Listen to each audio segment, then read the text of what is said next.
এক মহান philosopher Plato বলেছিলেন, একজন বুদ্ধিমান ব্যক্তি শুধুমাত্র তখনই কথা বলে যখন তার কিছু বলার থাকে, আর অন্যদিকে একজন অবুঝ মূর্খ ব্যক্তি এজন্যই কথা বলে কারণ সে শুধু সবাইকে নিজের কথা শোনাতে চায়।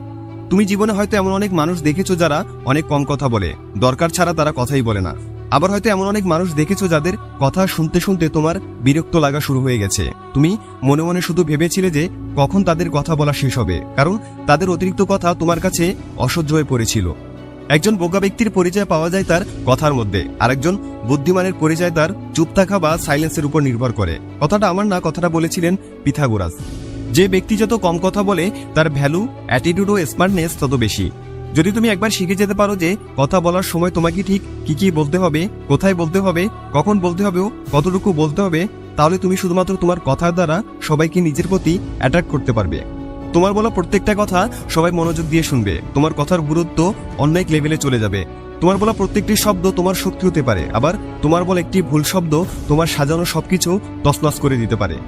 অতিরিক্ত কথা বলা বাদ দিয়ে শুধুমাত্র চুপ থাকার মাধ্যমে তুমি অনেক কিছু অ্যাচিভ করতে পারবে। তাই সবসময় কিছু বলতে গেলে বা কোথাও নিজের মতামত প্রকাশ করতে গেলে তোমাকে ঠিক যতটা বলা দরকার ততটাই বলবে, তার চেয়ে একটা শব্দ বেশি বলবে না।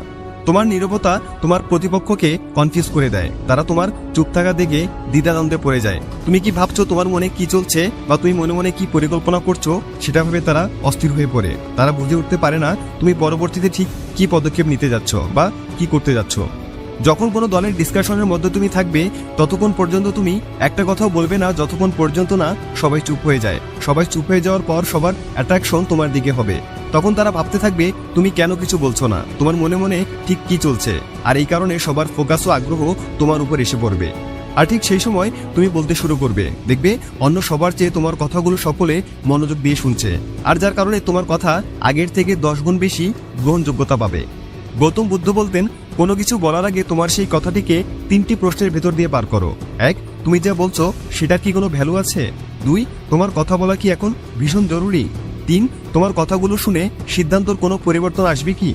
যদি তোমার কাছে সবগুলো প্রশ্নেরই যথাযথ জবাব থাকে তাহলে কেবল তুমি ওই কথাটি বলবে। ওই যে ছোটবেলায় শিখেছিলে না, কথায় না বড় হয়ে কাজে বড় হবে, এখন ঠিক সেটাই করতে হবে। যত পারো তত কম কথা বলবে, আর নীরবে নিজের কাজটি নীরবতার সাথে করে যাবে।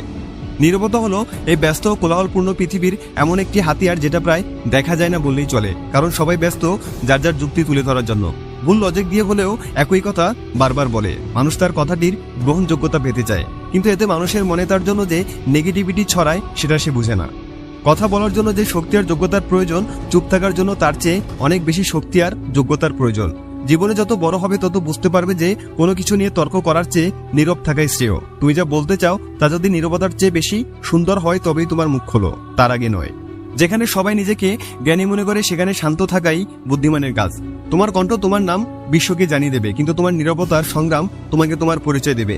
সৃষ্টিকর্তা আমাদের কম বলেও বেশি শুনতে প্রাধান্য দিয়েছে, তা না হলে আমাদের 2টি মুখ ও 1টি কান থাকতো। কিন্তু আমাদের 2টো কান দেওয়া হয়েছে যেন আমরা কম বলি আর বেশি শুনি, কারণ কথা বললেই কেউ বড় হয়ে যায় না। যদি বলার মতো সুন্দর কিছু না থাকে তাহলে চুপ থাকাই সবচেয়ে ভালো বিকল্প। তুমি যত স্মার্ট হবে তত কম কথা বলবে। কথা কম বলে চুপচাপ নিজের কাজ করতে থাকো, কারণ খেলোয়াড়রা খেলার দিকে মনোনিবেশ করে, বাইরে বসে থাকা দর্শকের মন্তব্যে নয়। একজন বুদ্ধিমান ব্যক্তি তার কথার চেয়ে তার কর্ম দ্বারা নিজেকে প্রমাণ করে। সবচেয়ে শক্তিশালী ও প্রভাবশালী অস্ত্র হলো নীরবতা। তাই লাফিয়ে চাপিয়ে ঝগড়াঝাটি করে যেখানে কাজ হয় না সেখানে এই অস্ত্র খুব বেশি কাজ করে।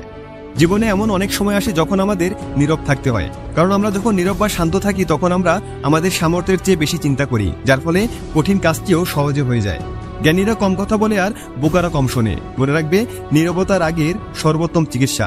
তুমি যত বেশি শান্ত হবে তত শুনতে পাবে। যে কলসি অর্ধেক পূর্ণ তাতে বেশি আওয়াজ হয়, কিন্তু যে কলসি সম্পূর্ণ পূর্ণ তাতে কিন্তু আওয়াজ হয় না।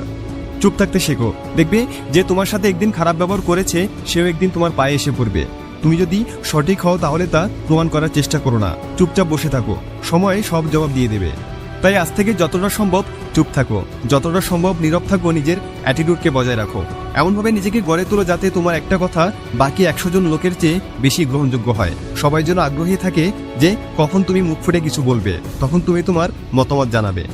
চুপ থাকার উপকারিতা যদি একবার তুমি বুঝে যাও তাহলে জীবনে এমন অনেক কিছু অর্জন করতে পারবে যা হয়তো হাজার বকবক করে কখনো অর্জন করতে পারতে না। আশা করি ভিডিওটি ভালো লেগেছে।